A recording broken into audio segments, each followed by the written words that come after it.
let's talk about the logistic, for instance. Logistic is actually the most mature mode in robotics because the environment is very controlled. So we're talking about deployment environment, usually it's 24/7 and it's fully controlled. Talking about warehouses, talking about industrial complexes, et cetera, et cetera. So it's easy to replace an 8 or 16-hour shift with 24 hours in a controlled environment and you plug in the machine.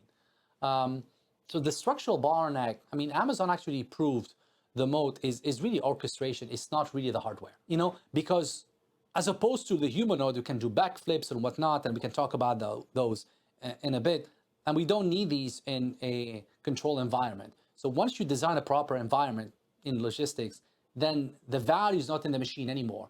The value accrue in the orchestration, not in the hardware. The hardware, you can just replace it and you don't have to worry about technological obsolescence. Is what you have built, that makes all these robots optimize.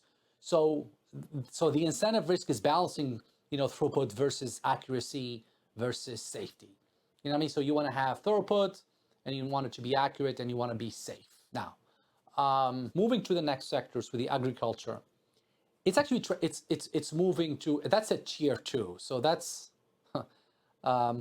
so agriculture is kind of a semi-controlled environment, right? So we are moving from really a labor-intensive sector to a data-intensive sector. So the fragmented coordination layer between, the drones, the tractors, the weather data is actually what makes,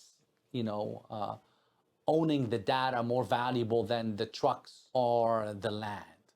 And John Deere actually is moving away from just selling you tractors to really building the overall incentive, and the data is fascinating because you're talking about crop data, you're talking about weather data, you're talking about seasonalities, you're talking about outcome that is really dependent on specific sectors such as the weather, seasonality, the quality of the soil, the dosages of, the various, pesticide if you using any, right?